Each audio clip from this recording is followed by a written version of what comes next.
Franchise Direct, le leader mondial de la mise en relation entre franchiseurs et futurs franchisés, présente Sud Radio, Osez entreprendre, Thomas Binet. Bonjour Thomas. Bonjour Jean-Marie. Il ne faut jamais hésiter à se lancer dans le monde de l'entreprise. Au programme aujourd'hui, on va parler du tourisme à la française et puis notre saga de la semaine, la fameuse boisson Coca-Cola qui revient sur le devant. On va en parler avec vous et on va recevoir aussi notre grand témoin Serge Bitbull qui est président du groupe GSI International, industriel dans l'aéronautique. On va parler d'entrepreneuriat dans l'industrie et on terminera avec le moral des salariés. Est-il au beau fixe en cette fin d'année? Suspense.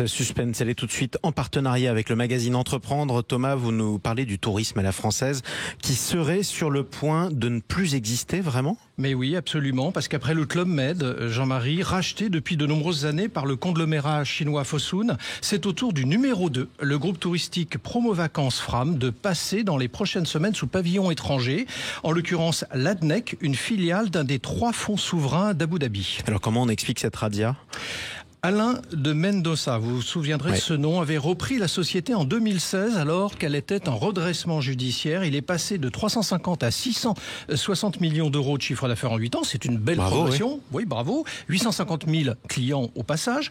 Mais son actionnaire, le fonds européen Equistone, voulait se retirer. Et donc ça n'a pas l'air de vous réjouir, on est d'accord? Non, parce que indéniablement, même si ça leur donnera des moyens, ça va leur remettre en cause tout ce système de l'écosystème touristique français.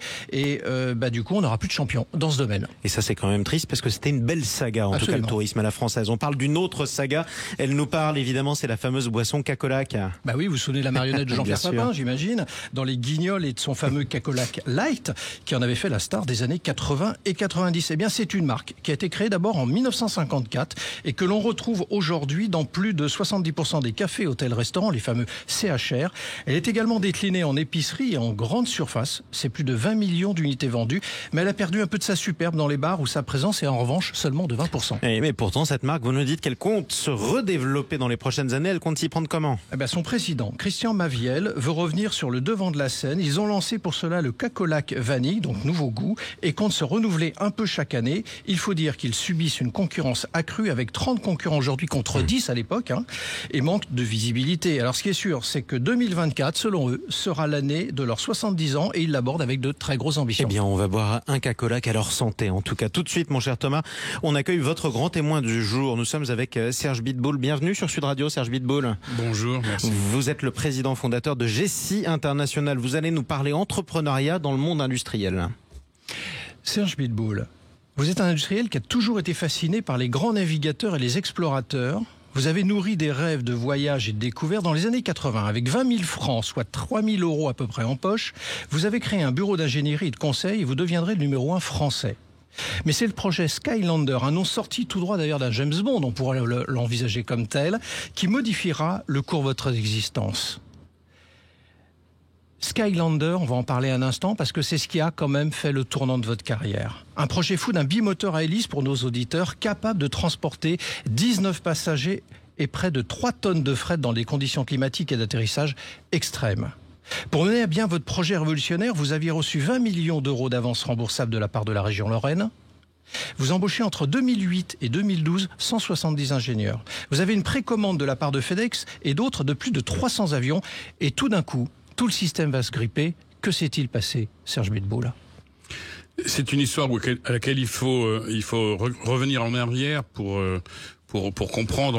On est ingénierie aéronautique dans le monde entier. On aide des compagnies, des opérateurs et des industries à se développer dans le domaine aéronautique. On travaille sur de nombreux projets d'avions. Et on identifie un marché d'un avion à caractère humanitaire et logistique.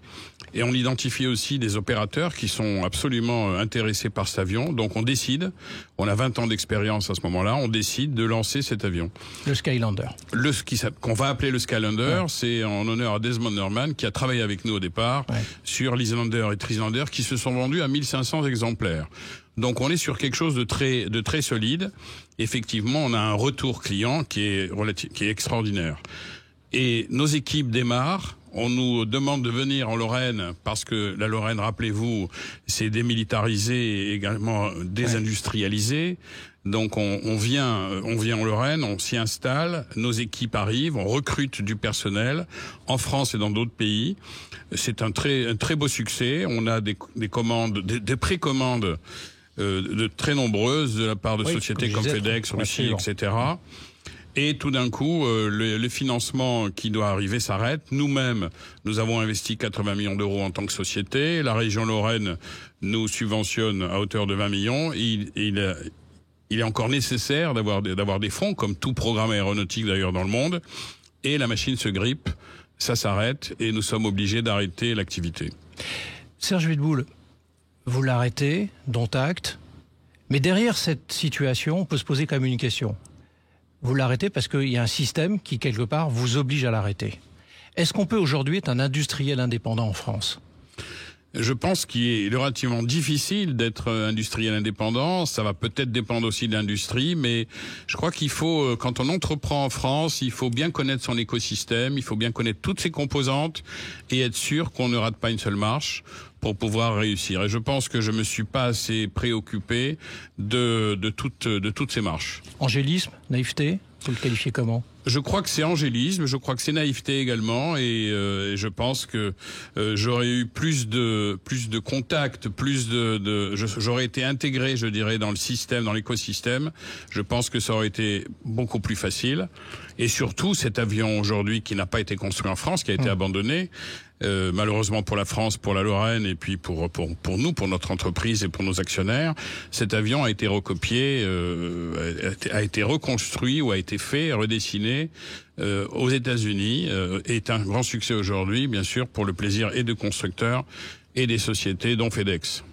Cette histoire vous a malmené pendant une dizaine d'années. Aujourd'hui, vous en êtes sorti. Qu'est-ce que cette épreuve de vie vous a enseigné justement, au-delà de ce dont on vient de parler, sur peut-être l'absence de naïveté, enfin la naïveté, sur cette absence de rapport avec un établissement ? J'étais parti, je dirais, dans la vie professionnelle sur l'idée de faire des belles choses, des grandes choses. Et vous savez, l'entreprise, c'est comme un peu comme on parlait des explorateurs tout à l'heure, c'est aller vers des territoires inconnus. Et j'y suis parti un petit peu la fleur au fusil.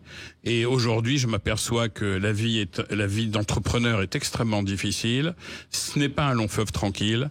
Il faut se donner les possibilités de passer énormément de marches compliquées, de traquenards et puis de toutes sortes d'épreuves qu'il faut traverser.